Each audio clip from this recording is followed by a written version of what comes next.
All right. Good afternoon, everyone. Welcome back, or welcome if this is your first session in the series. My name is Ricky Bentley. I'm the program manager at Connecticut Land Conservation Council. As Connecticut's statewide umbrella organization for land trusts, CLCC supports your work through advocacy, funding opportunities, technical assistance, and capacity building programs like this one.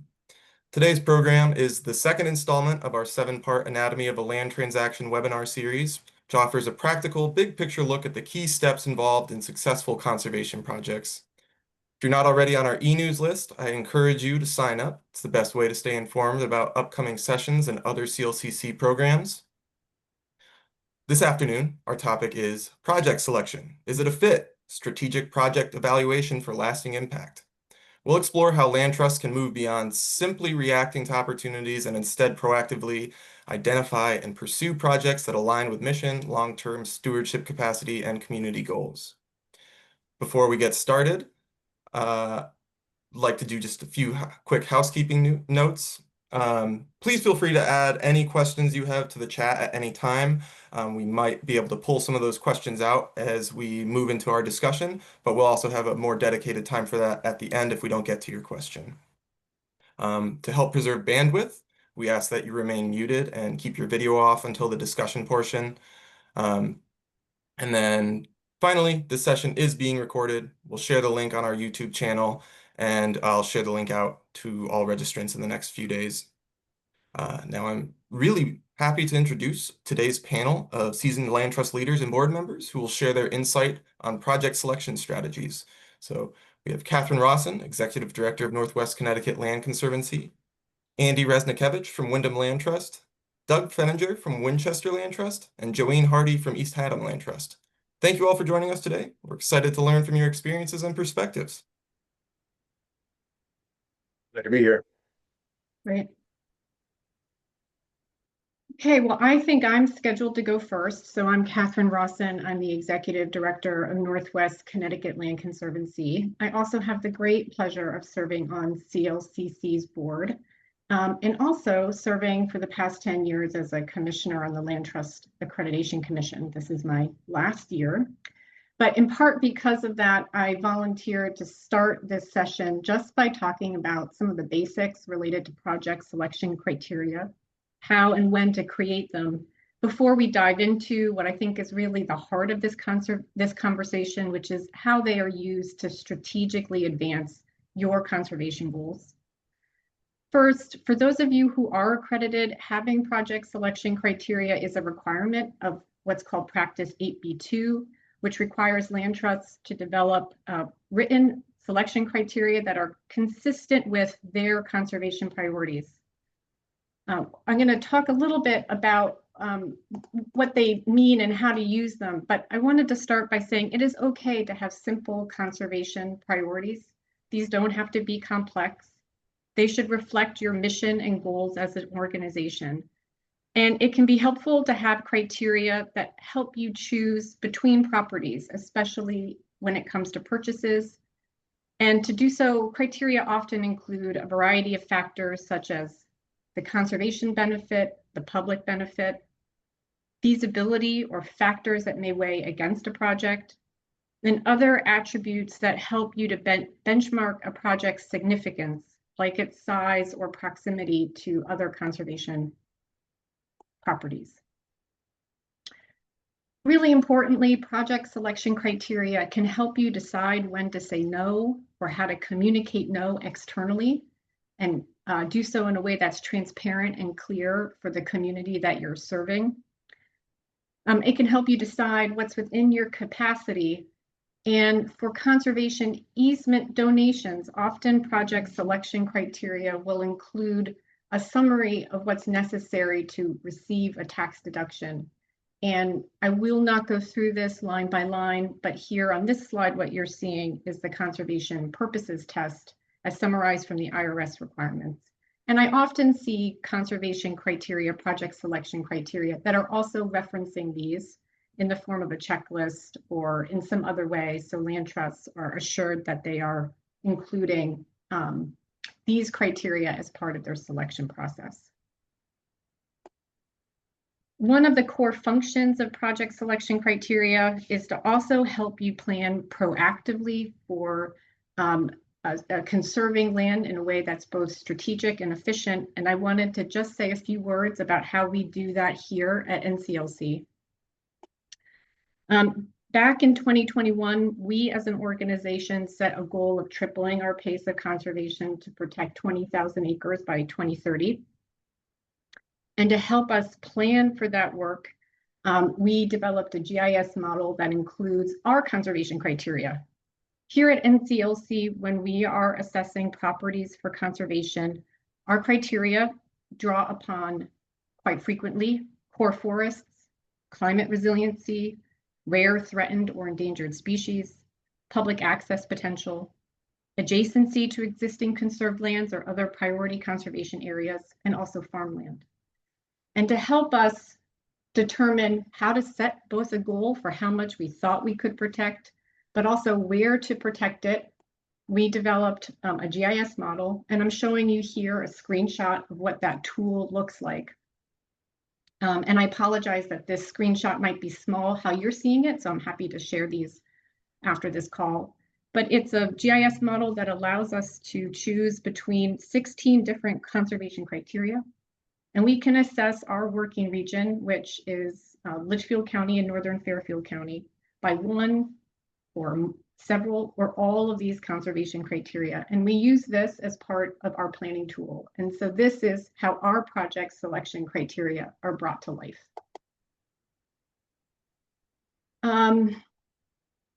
The model allows us to do some things that are very practical, and I'm going to quickly just go to some maps, but I wanted to say you can look at your landscape both on a parcel level or lot level, but you can also look at this data in what's called raster format. So I wanted to show you two maps just modeling our climate resiliency data. We get this from the Nature Conservancy, but this is for our service region.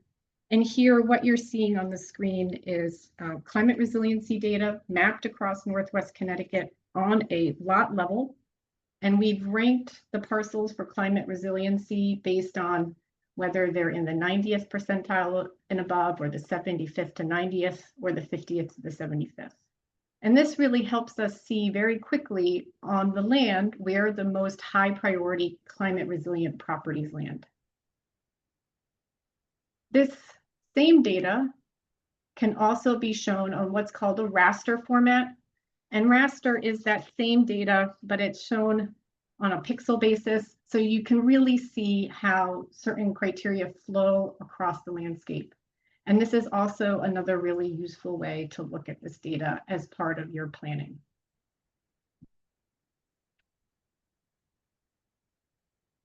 We take the conservation criteria that we have in our project selection, and we tend to model those in a few standard ways based on our experience about what conservation criteria are significant in our region and what are also the most useful to map. So what you're seeing up here on the screen now is a model run that's looking both at NDDB data, which is the state rare species data, critical habitat, core forest, and priority connectivity, which is data that comes from the Nature Conservancy.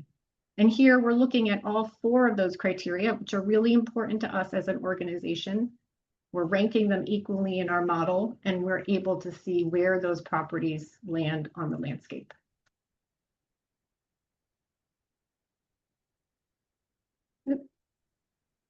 We've also gone one step further because one of the challenges of conserving land in a state like Connecticut is that we are the fourth most densely populated state. We're highly parcelized, which means you have to do many more transactions here in Connecticut to conserve at scale than you do in most states in our country.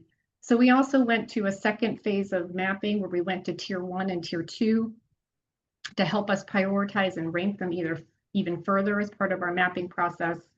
And the way we divided properties between tier 1 and tier 2 was if the properties ranked in the 75th percentile and above on both of those two prior maps we just looked at. So climate resiliency, as well as the map that showed those four conservation criteria, they came here onto this map to appear as tier 1.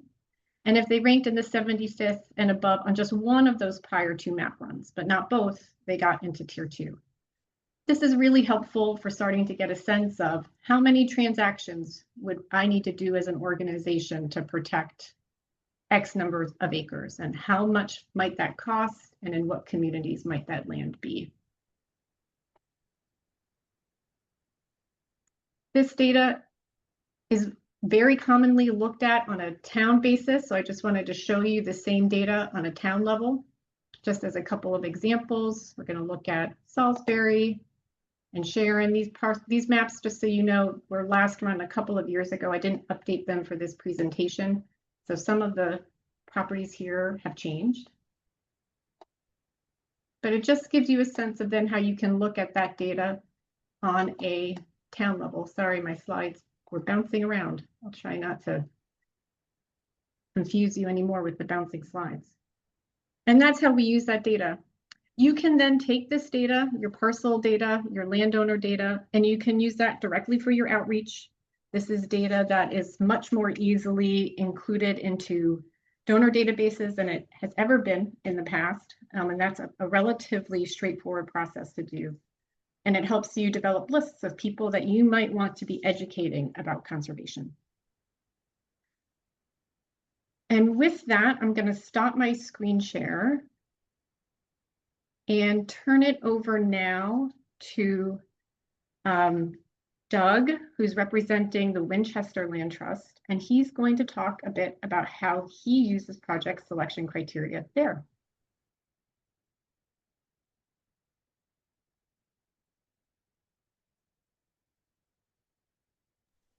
Hello, can everybody hear me? Yep, we can hear you. Okay. Hi, my name is Doug Fenninger. I'm with the Winchester Land Trust. We are located in the northwest corner of the state, just north of Torrington. Winchester is a community of about 11,000 people, and our land trust has a board of 7 people. We are an all-volunteer board with probably nowhere near the resources that many of you have, certainly what Catherine and Ricky can bring to the table. So we're a small group. Because we are small and because we have limited resources, we have to be extremely careful about acquiring land that may entail significantly more stewardship and monitoring expense than we would otherwise like. So my conversation or my contribution is going to be primarily talking about anecdotal situations that we've encountered, which could act as a sort of a warning about things you might want to think about before you buy a property. So the first property I'd like to talk about is one that actually came into the land trust ownership back in the 80s, before accreditation, before we even had a criteria list. And this property was part of a 10-home subdivision. And the developer felt that it would be a nice thing to do if he were to donate some of the land within the subdivision to our newly founded land trust.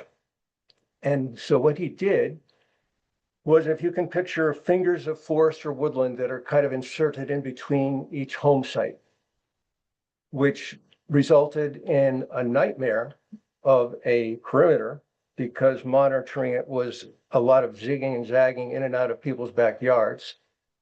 But it also created a scenario where people came to look at that land as more or less their own, because it was right next door and there was nobody else using it, and it was a small amount of land. So it became a great place to dispose of grass clippings, not so bad, brush, you can do that, I guess. The unused trampoline that your kids haven't used in 10 years, whatever other rubbish you might not want to look at, ends up on land trust property. So the annual monitoring becomes awkward and difficult. And what compounds the situation is, in a situation like that, where people have property pins in their backyard that are in an inconvenient space, it's pretty easy to just pull that pin out, throw it away, move it 10 feet, whatever it takes to make you feel like you're legal.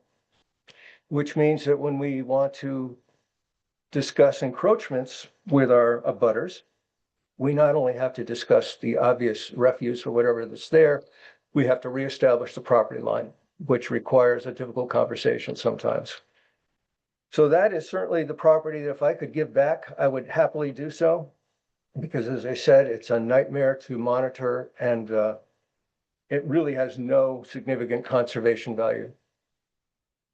The next property, well, actually it's a series of properties, but more or less a cautionary tale that we've encountered very recently in the last couple of years. As I'm sure probably most of you know, Connecticut is full of dead and dying trees.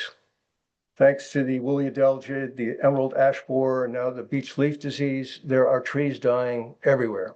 And if they're dying on the perimeter of a property that you may wish to acquire, and that perimeter is near an abutter with a home or a garage or a driveway, it presents problems. And it could be an imminent expense, it could be an immediate expense. But I can tell you, as a small land trust with an operating budget of about $30,000 a year, I think we spent 10 or 12 of it this year alone on tree removals.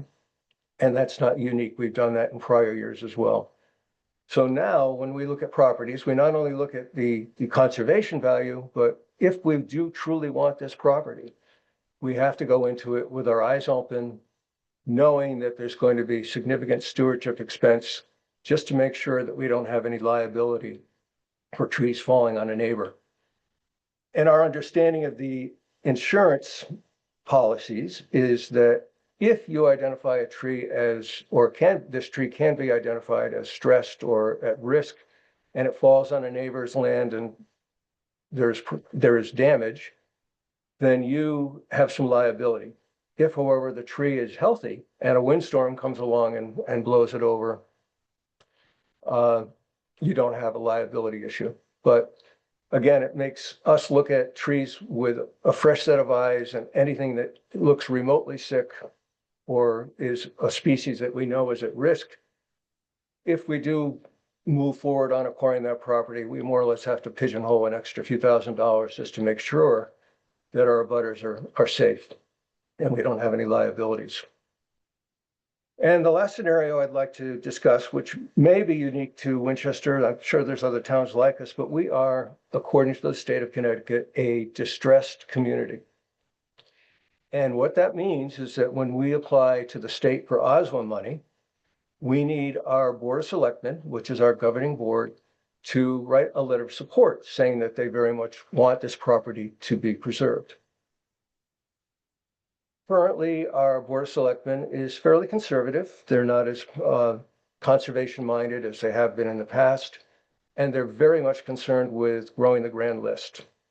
So it's sort of a counterintuitive situation where if we think we might rely on OSWA money to buy a property, we more or less have to put one that is more likely to be developed lower on the priority list because we know we will not get the support of the selectmen to acquire that property using state funds. So it's sort of an understandable situation, but it does make us look at things through a slightly different lens, and it does very much change our priorities. So those are just my 3 cautionary tales that I wanted to share. And with that, I'll turn it back over. Great, thanks, Doug. So next up is Joanne from East Haddam. Hi, everybody. Before I share my screen, yes, I'm from East Haddam. East Haddam is about 57 square miles in the lower Connecticut River Valley, and we have a population just over 9,000. We're home to 3 active state parks, Devil's Hop Yard, Gillette Castle, and Makamuda Sunrise. We have the Nature Conservancy's Burnham Brook Preserve and Chapman Pond Preserve in town. And the eastern third of our town is in the nationally recognized 8 Mile River Wild and Scenic Watershed. About 28% of the land in town, not preserved by us, but it's conserved either by the state, the town, the Nature Conservancy, us, or additional preservation groups and private entities. We were incorporated in 1979 and we're managed by 12 volunteer directors and a part-time executive director. We maintain 20 public preserves totaling about 750 acres with over 18 miles of trails and oversee 8 conservation easements totaling about 200 acres. We're very fortunate that we can work closely with our town's land use administrator to identify parcels for potential conservation. Our project selection criteria favors parcels that are near or connect to existing conserved land, whether conserved by us, the town, the state, or another entity. And our land acquisition committee reviews all potential acquisitions and CEs, with each member individually completing the project selection criteria. All these results are compiled into one report for the full board with a recommendation to either pursue or not pursue the acquisition. And based on the report, the full board votes on whether to move forward and how to fund any acquisition. And then the full board continues to receive regular updates on each project and has input from that point forward and makes all necessary decisions. When the board votes not to pursue an acquisition, it is generally due to the parcel not being adjacent to or near existing conserved land, the expense, or a landowner not willing to work with us through an OSWA grant process, the parcel being too small or too isolated by surrounding development, or having potential environmental hazards. The two acquisitions I want to talk about today, I'll share my screen here, are these right here in the center. The Lena Reserve, the R. Smith connection, this is Walls Way, and this is the Land Trust Miller Farm Preserve. So these two side-by-side parcels, they're 14 acres each, and they were long ago split off by a larger family farm. They had been on the radar of both the land trust and the town for a long time, particularly because they bordered the town's Lena Reserve, which is 212 acres to the south, and they bordered East Haddam Land Trust 87-acre Miller Farm Preserve. Having these two parcels as part of either the town or East Haddam Land Trust permits us to connect these parcels. So we had been preparing to send inquiry letters to the owners of the parcels when we saw a for sale sign go up on one of them. We did some quick research, noted the price, and strategized while informing a former director who shared the town's and our desire to connect these parcels to the existing preserves. This individual, feeling it was better to have one of the 14-acre parcels protected, opted to purchase the property, and that is this one, the R. Smith connection, and hold it for us as we went through the OSWA grant process. This individual was very familiar with the process. He's a former director and former town conservation commission member and open space committee member, so he was willing to do that. We then thought, well, let's try for the second parcel, which is this one right here. We contacted the owner of that parcel and explained the situation, explained that the sister parcel was going to be purchased and held for us to conserve. And they were interested in conserving the land, but they had decided that they couldn't donate it to us because they needed the money to care for the aging owner. At about the same time, the land conservation gods sent us a couple interested in purchasing a small parcel of land to donate to East Haddam Land Trust. We don't know why they were sent to us at this time, but it was a really nice surprise. We approached the owners of the second parcel with this news, that a private party was interested in purchasing their property, that is this one in pink here, to donate to the land trust. And we put the two parties together to work out the details. We were fortunate in April of 2024 to accept the donation of the second parcel, which is now named Walls Way, the pink one here, after the land acquisition angels who purchased and donated it to us. And in July 2025, we were awarded an OSWA grant for the R. Smith connection, and we hope to complete the acquisition at the end of this year or early next year. We also, because we're in the 8 Mile River Wild and Scenic Watershed, and 2/3 of the R. Smith connection is in the watershed. We received a significant grant from them to purchase this property. The Greenway connection between the Land Trust 3 parcels and the Lena Reserve creates a 327-acre greenway, and it will have about 6.5 miles of trails, all open to the public. So the long-term collaboration between the town and the land trust in identifying properties for conservation, and the quick actions and determination of our land acquisition committee, and the completion and the cooperation of our land acquisition angels is what made this whole connection possible. You can see, I'll scroll out a little bit so you can get a better idea of how these all connect. The properties in pink are all land trust properties. The properties in blue are owned by the town. This is all state property, and this is the Nature Conservancy's Burnham Brook Preserve. These actually, if you really make, and oh, I'm sorry, and this right here is a CE owned by Fox Hop Yard, or property owned by Fox Hop Yard golf course, but the town has a CE on this. So we actually, through these little 2 14-acre parcels, were able to connect all of this together, which connects to all of this and all of this. And I can stop sharing my screen now, and thank you very much. Great, Jolene, that was really helpful. Next up, we have Andy from Wyndham Land Trust.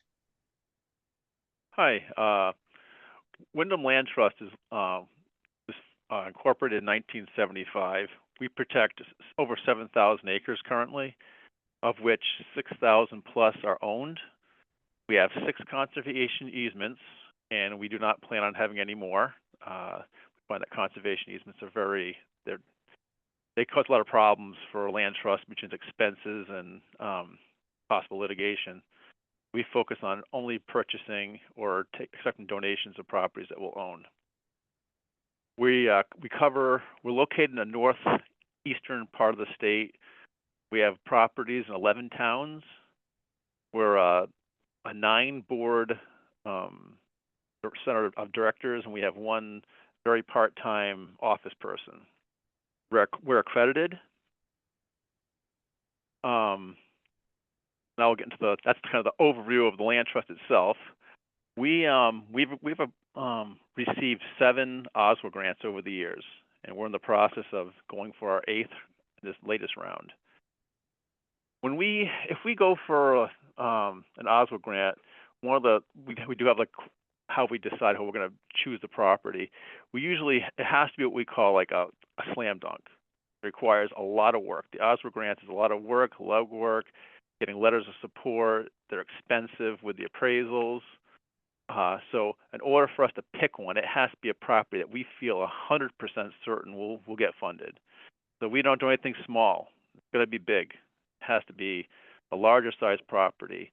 It has to be adjacent to something that's protected. And importantly, with the Oswald grants, it has to be a property that can provide public access. That's a requirement. We do have a land acquisition committee that goes through all the different criteria. And the main criteria when we're picking if a property comes up is it expandable? How big is the property? Are there rare species or habitat associated with the property? And the cost. We kind of have a little ranking system, and we add it up, and that lets us know how good it is. And usually we kind of already notice by looking at the property how good the property will be. And a key thing when it comes to a property is we don't wait for a real estate agent to get their hands on our property, because once they have their hands on it, there's a very little time you have, and the price is usually much higher than what you could get if you talk to the people ahead of time. So we spend a lot of time letting abutters know that if we'd have an interest in their property, we may send letters out to people to let them know if you're ready to do something, let us know. We don't say we want to buy it, but we frame it in a way like, are they interested in conservation? Give us a call. We have a conversation, because sometimes you get people that are willing to donate the property or will it, but in most cases, you have to acquire it. I can give you an example.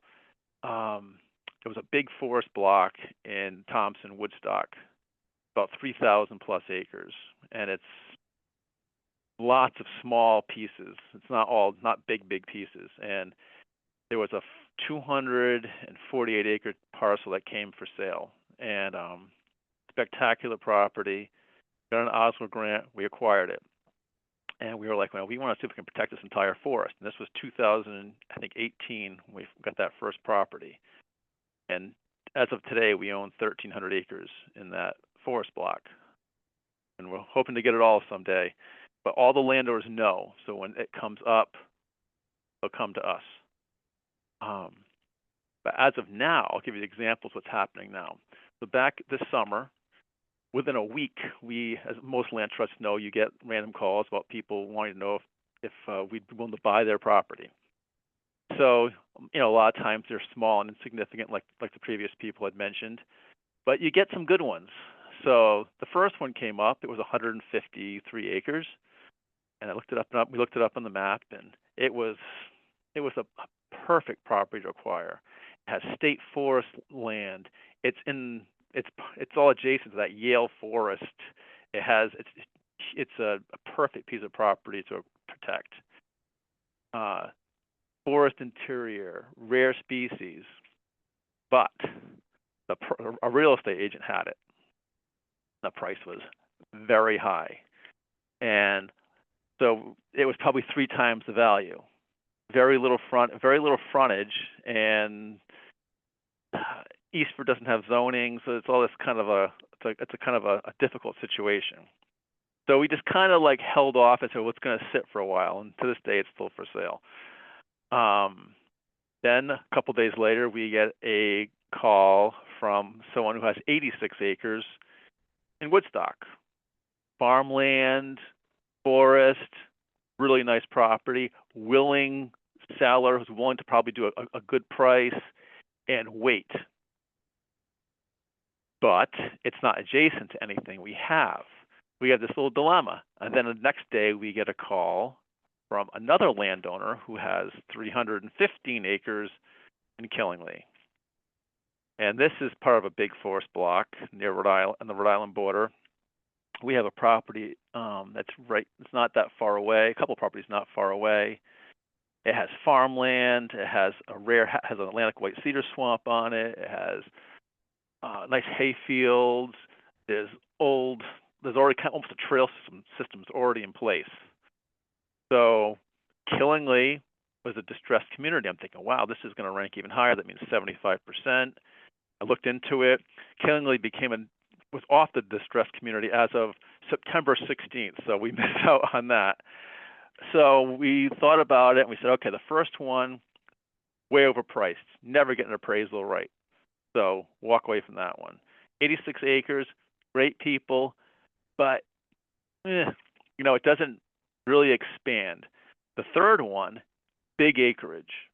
And if you're going to, like we say, if we're going to go for an Osler grant, which requires a lot of work, let's get the most bang for your buck. So we're going to go for this big 315 acre property. We're in the process of going through it right now. But that's kind of an example of how you go through it. Like, things happen, you got to be flexible. And at the same time, we didn't close the doors with the previous two. We said, well, if some things change, we'll get in touch with you. So, and I have a feeling that we'll probably get those other two in the future. If I just have a feeling. So if anyone has any, that's it for what I'm going to talk about. Great. Thanks so much, Andy. And I'll just remind all of you who are here that you're welcome to put your questions into the chat. But I thought I would also kick off with a couple of questions just for our panelists, because each group is using their project selection criteria in their own way and have a unique process on their end. And Andy, one aspect that you talked about that I thought was really interesting was how you are doing community outreach to let landowners know proactively that you're interested in conserving their land. And I thought I'd ask Doug and Jolene if you're doing anything similar in your organization and how you approach that. Absolutely. We are always looking at available land parcels, either through the realty listings or just word of mouth. We have a letter that is more or less a boilerplate format, which we adapt to the situation, which we will mail to the owners of record if we don't know them personally. Winchester is kind of odd in that there's a lot of property owners that live not only out of the town, but out of the state for some reason. So we're very frequently reaching out to people who have not been in Winchester for some time. So we definitely are active in terms of the number of acquisitions that we've made recently. And because of that, our profile has increased quite a bit. And people are aware that the land trust is actively buying properties, and word of mouth actually turns out to work very well for us. As Andy mentioned, people will approach you and say, I've got a property. And sometimes they have conservation interests. Sometimes it's they need the money. So we have to balance that as well based on the funding availability. Great. Yes, we do reach out to landowners. We're still a pretty tight-knit, everybody knows everybody community. So a lot of the large landowners are old-time residents, and there's who knows somebody who knows somebody who knows somebody. And we generally usually about once a year, sometimes every other year, we sit down with our land use administrator for the town, and we go through the parcels for potential conservation. And we kind of informally decide, who's going to reach out, who isn't, who knows this one, who might be able to talk with them. And that's how we do it generally. We do have people come to us and say, we're going to leave our land to you when we pass, and we keep track of all of those and stay in touch with them. We also have in town, East Haddam it was last year, the year before, no, last year, approved its second $5 million bonding for land conservation. So the town is very much in favor, and that passed 2-1. The town is very much in favor of conservation because we are rural and we are a farm and woodland community. So it's kind of word of mouth, but if it's a property that we really want to make sure that we have contact with somebody, we'll reach out to them either by letter if they're out of town, or have somebody who knows them reach out to them.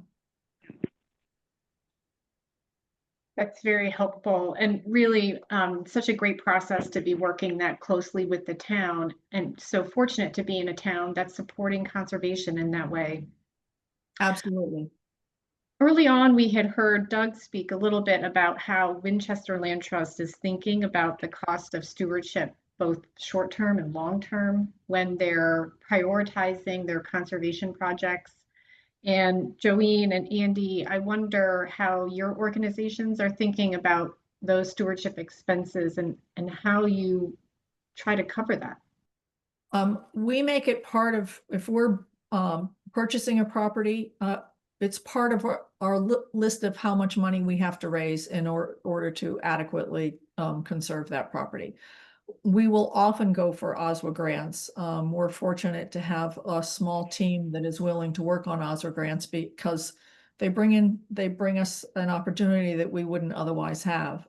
In the last 5 years, we have received 3. We're on our 3rd OSWA grant in the last 5 years. And it's enabled us to conserve, let's see, 127 plus 87. So, another 200 plus acres of land that we wouldn't otherwise be able to afford. We do,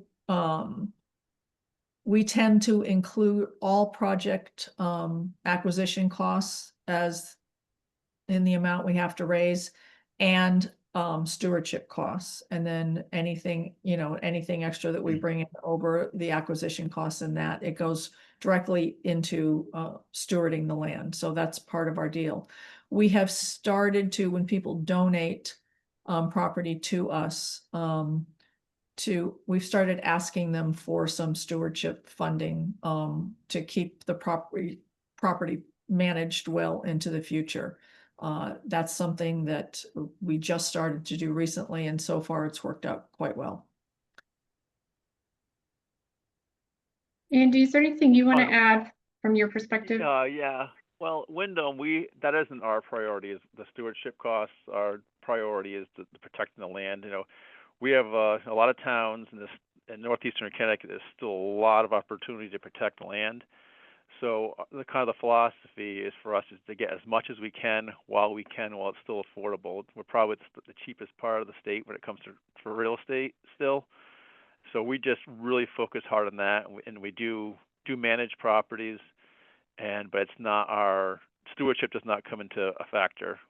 We do have an endowment that helps pay for things as that, and we get our annual appeals and things bring money in, and if we have to do like he said, take a tree down on a boundary line or get a new a parking area put in or signage, we just that's part of our regular operating. But that is not our priority. It's mainly we focus on acquiring land while it's still there, because once it's gone, it's gone. Great, it's really helpful to hear. So for the group, we talked a little bit about, and Andy did this a bit in his, talking about when you have competing projects, especially purchases, some of the tough decisions that you have to make in order to decide which projects to go forward with. Sometimes I find that at our organization, projects weed themselves out. You might start to look at a couple of different projects, but that in the end, only one or two really make it to the finish line where you're taking them forward for an OSWA project. But I wonder if you have an example of when you've had to weigh projects and really had to make a tough decision about which one had to go forward. Maybe it was two purchases that you had to look at, or even a project for which the board itself was having a hard time getting to consensus on making a decision. Is that something that you've encountered in your work? And if so, how did you resolve it? I guess I can talk first. Go ahead. Sorry. Andy, or Julian, go first. Andy, okay. Well, it's kind of an interesting question. Twice, not the last 2 years of large purchases, but previous ones, we had several really high priorities come up all at once. And we decided to package everything into one giant, they might not be adjacent, different forest blocks. So we might use one of the most expensive one we'd put into an OSWA grant, and then simultaneously we'd raise funds to acquire the others. We had 4 properties, and then 3 years ago we had 5, and not all of them are very high. Sometimes they can be landlocked pieces that are adjacent, but there's high quality we could not lose. So we just said, that's it. We're just going to do it. We're going to find a way to do it and just go forward. And so far so good on our end. That's what we do. If it's a important one that we have identified, we do not let them go by. We just find a way. That's all I have. Great. Jolene, did you want to add? I don't think we've actually had an issue where we had to choose immediately between projects. If we have more than one potential project coming our way, like you said, they usually weed themselves out, and if there's a priority, it usually is very obvious through the project selection criteria and the visit to the property that we do. We have had cases where we've had more than one potential, but they very quickly weeded themselves out. But I do know that if 2 properties came up and we felt that we had to have both of them, we would choose one for an OSWA grant, and then we would do private funding for the other one if it was possible. Because like as other people have said, once it's gone, it's gone. And we're just lucky we haven't been faced with that issue yet.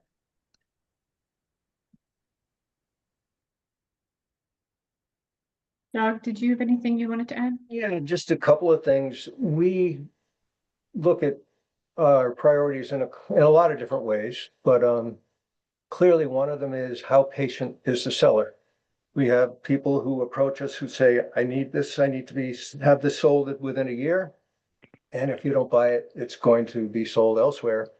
And we have other people who have a vague interest in conserving the property. Maybe they'll sell it as a bargain sale. Maybe they'll give it to us at some point, but it basically comes down to nurturing long-term relationships. So nothing ever completely comes off the table. Even if you can't buy it immediately, you keep your relationship open and keep in contact with people.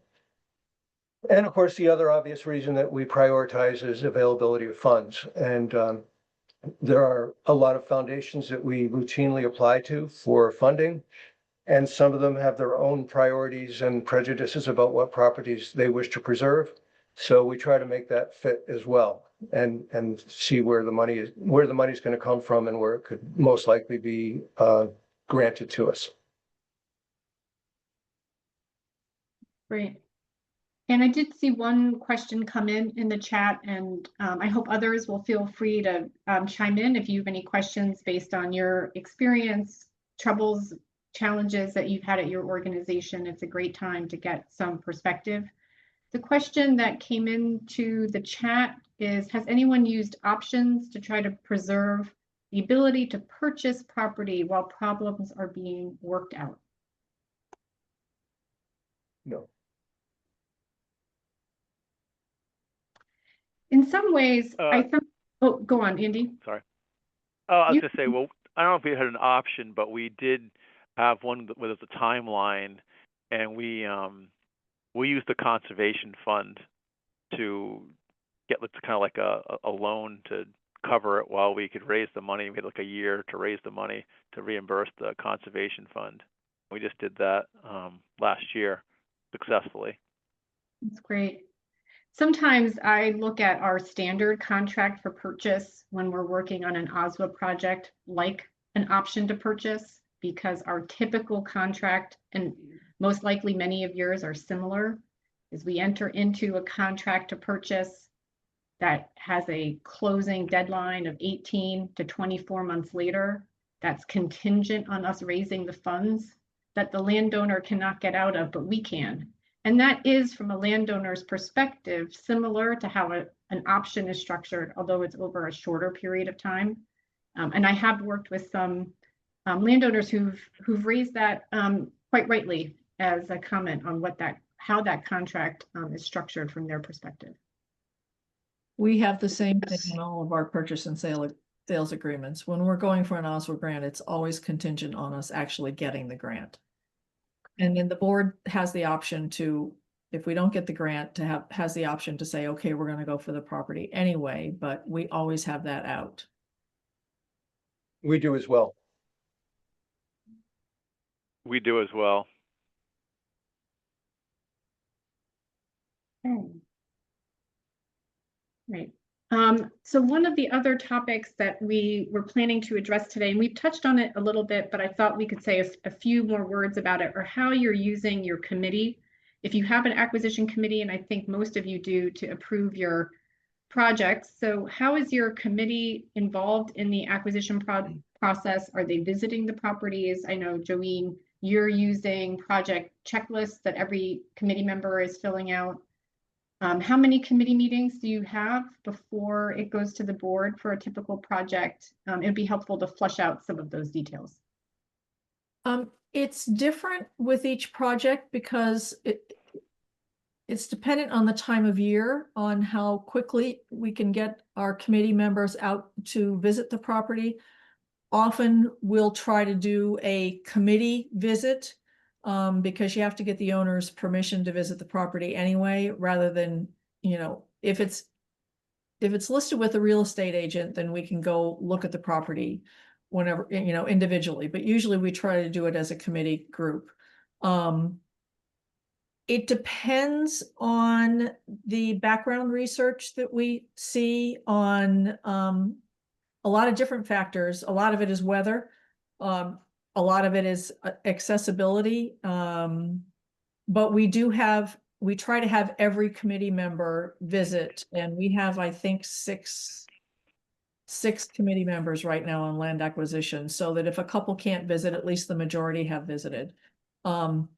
And then we have a discussion about it and see whether or not it makes sense for us, and then send that recommendation to the board. Really, the committee is kind of we weed through all the projects and do all the background work before we present stuff to the board.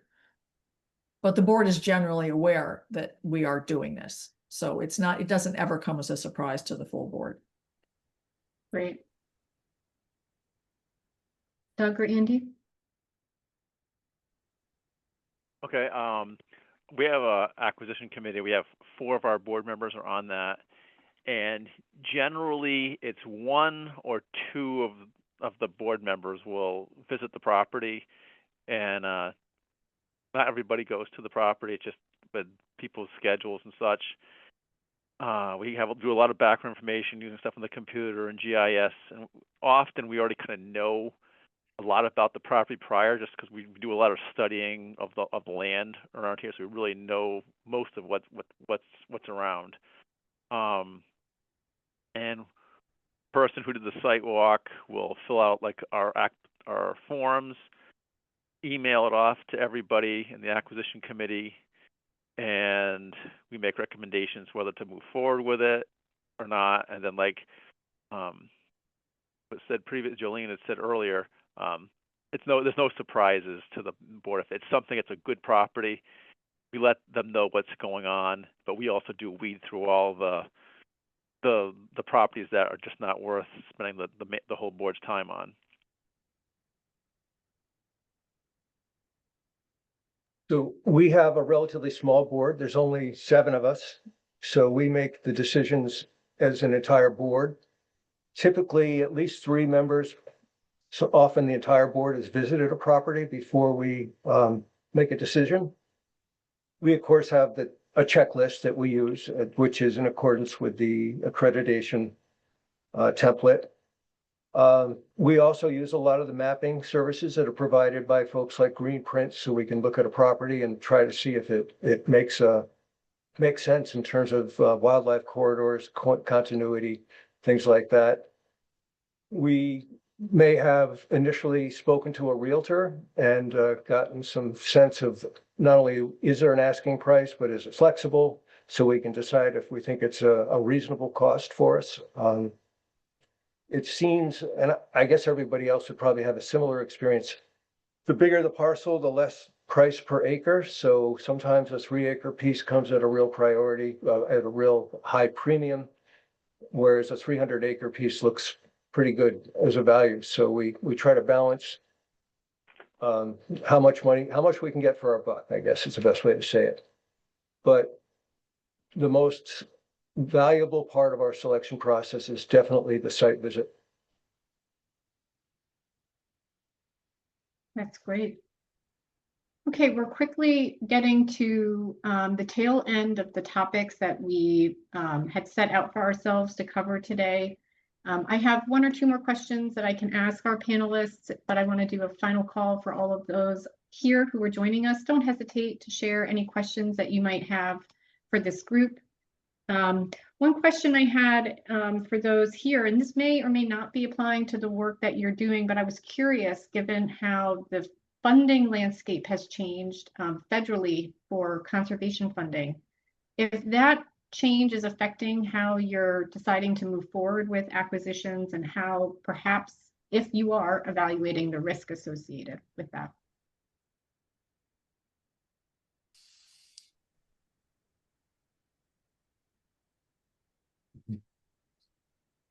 And I can jump in because this may be a question that's really most applicable to Doug and me, since we work in the northwest corner of the state. Here in our region, we're often matching what are called Highlands funds with our OSWA funds to help us close projects more quickly. And that's been a funding source that has been affected by some of the changes federally. And so we certainly are looking, we always evaluate when we're bringing projects forward to our board. We include a budget that has the purchase price, what we hope to receive from state and federal funding, all of the expenses that we expect to have out of pocket on a project, from survey to appraisal to legal, engineering, if that's necessary in some cases. We include our staff time and stewardship cost. And we look at that and we include in there that federal funding, and we're always paying really close attention to what that line item is in our budget to be sure we're assessing the risk that what if that doesn't come through? Would we feel comfortable supplementing that with other sources of funding? But that has certainly changed how we've been sort of thinking about some of our acquisitions going forward. Yes, sadly, Catherine, I'd have to agree with you. Highlands has been a very important contributor to our acquisitions and I'm not optimistic the money is going to be there for much longer, if at all. And that has definitely tempered our expectations about what we can procure or protect, because that was a critical resource for us for a long time. Yeah. One question. Oh, yeah. So, yeah, Joe. Yeah, Joey? we work very closely with the 8 Mile River Wild and Scenic Coordinating Committee, and they're federally funded. And there was a real question as to whether or not they were going to continue to exist or have any kind of funding at all. It appears that they're safe right now, but that certainly will play into any future acquisitions that we make that are in the 8 Mile watershed. We also, I mean, post acquisition, we try to do management plans, and often woodland management plans for our larger preserves, and the funding for that has definitely been impacted. So we're finding that we have to assume that it's going to cost us a whole lot more to do that kind of work, even though, you know, it's been incredibly valuable in our management plans for various preserves, especially with sick trees and lots of invasives. But we just expect it's going to cost us more money to conserve and then manage the properties in the future. It's really helpful to hear. Difficult and really a challenge, but really helpful. And I'm sure you're not alone in that. We had a great question in the chat that I'm going to throw out to the panel. It's from someone at the Branford Land Trust. They say in their community, desirable properties are often held by realtors and at multiples above assessed value, and they may also mean appraised value. Can the panel offer any potential successful pathways to proceed with such properties? And I'm sure we've all encountered that. So does anyone want to chime in about how you've handled working with a landowner where their expectation of value is higher than what you think an appraisal will justify? Well, usually, Go sorry. ahead. Well, what I would generally do is I'd have a conversation with them and, you know, try to educate them as to, you know, what the actual value would be. Would they be open to get an appraisal to show what the actual value is? Often you see, as soon as we have a recession, contact them. Then you can go as fast as you can and get as many as you possibly can. That's when all of a sudden real estate values go down. It's hard to convince them, but sometimes when things get tight, especially if like the real estate market goes down, and people don't like a recession, but I think that's the best time for land conservation. The prices are down and developers aren't buying, you know, have any competition. Doug, that's great, Mindy. Doug? Yeah, we often struggle whether we should incur the expense of getting our own appraisal and how much weight that will carry with a potential seller. Appraisals that are not yellow book, we can generally get for between $500 and $1,000 on most properties. And as you know, it's just basically doing comparables, seeing what properties that are similar have sold in the area and for how much. And before we even do that, we will do that sort of work on our own. We can easily look up the real estate listings and say, well, 50 acres a quarter mile away sold for X amount per acre, and these people are asking twice X. And is that rational or reasonable? Is there something extraordinary about that property that makes it worth it? But I'd say our fallback is, first of all, it's sort of a gut feel. Does this property really have that much value to it? And secondly, if we are interested, but we're encountering some resistance from the owner, we might try to use an appraisal as another bargaining chip. Great, and we do something very similar here. We'll invest in lower level appraisals like summary appraisals or restricted use appraisals where you're not paying a great sum to get a valuation.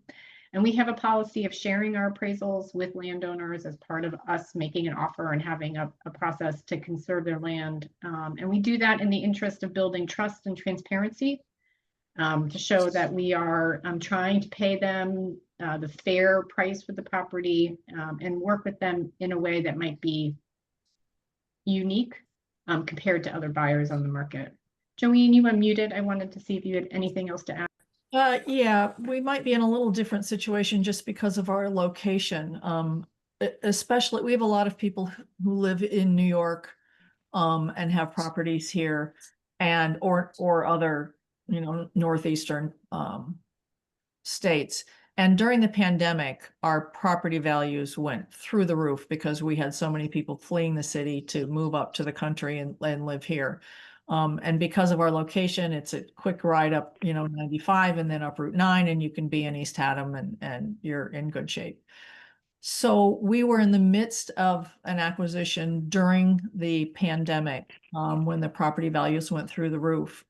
And it was between our appraisal and the property owner's appraisal, and theirs came back a whole lot higher than ours because we got ours before the push and they got theirs after.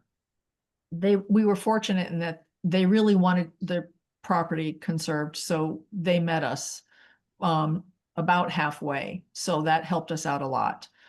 Another property that we just closed on last year had been on the market. Well, we had been between the town and the land trust. We've been talking to these people for about 20 years, and they way overvalued the land. They had it on the market for way more than it was worth for a very long time. And we just kind of waited it out. We tried to reason, and the town tried to reason, to say, it's not worth what you're asking for.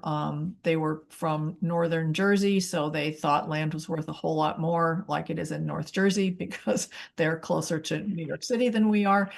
And eventually they realized that they weren't going to be able to sell it, and they met us and decided they wanted to have their money, and we were able to purchase the property through an OSWA grant and a lot of fundraising, but we were able to purchase the property. We have another property right now that we are keeping our eyes on, but it's with an agent, and a similar situation, people who moved here from out of state and have a higher value on the land than it actually is worth, or place a higher value on it. And we tried speaking with the landowners through the agent. They weren't interested in working with us, so we're kind of watching. And it could be another situation where it just doesn't sell because of its location, and it'll come down eventually, and hopefully we'll be able to negotiate with them then. That happens a lot here, especially from out of state owners. And some disappear, some we're able to get. That's great. And as you were talking, Joanne, about the donor that also met you in the middle, that's another way that you can also present these transactions to landowners, that if you're able to pay X, maybe your fair market value, but they're able to get a qualified appraisal of their own that shows a higher value, you've turned that into a bargain sale transaction if they're eligible to take a tax deduction on the difference. And that's another way to get there, right? For donors who might legitimately have a higher expectation of value. If you do this work long enough, we know that appraisers often have deltas between their opinions on fair market value that are equally justifiable. The other thing I would want to add is that generational change is really a big issue. If you have an older generation that's owned the land for a long period of time, they may have an emotional attachment to it, and that to the notion that they'd like to preserve it or protect it in some way. But if they pass on, you might be confronted with children, siblings who have no real attachment to that property, but are looking at it as nothing more than a potential windfall. So from the perspective of the seller, that's a big shift to go from somebody who's either indifferent or ambivalent, or maybe thinking, yeah, someday I'd like to do something to protect it, to having the property change hands and end up being owned by younger folks who may have kids in college or financial needs and say, this is my one opportunity to cash in. So that does change things dramatically for us when we're evaluating properties. That's great, Doug. I'm not seeing any more questions in the chat, and we have covered today everything that we set out to accomplish. I want to invite Ricky to come back on and thank our panelists. You know, in the work of conservation here in Connecticut, we are all working so hard to conserve land and working to seize the opportunities that come to us. And we saw that in every group that was speaking today, and that was really exciting. So Ricky, I don't know if you want to chime in. No, I'm happy to just close out unless there's any final questions from anyone. But yeah, I want to say just a big thank you to Catherine, Doug, Joanne, and Andy for volunteering to be a part of this panel, sharing your experience and knowledge with us. And thank you all for attending. I'll follow up with a recording and some relevant resources in the coming week.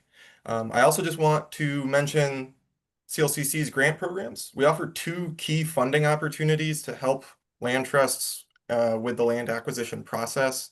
That is our land and easement acquisition program, the LEAP, as we're calling it, launched in 2025. It provides flexible capital to bridge funding gaps and accelerate the acquisition of high priority conservation lands.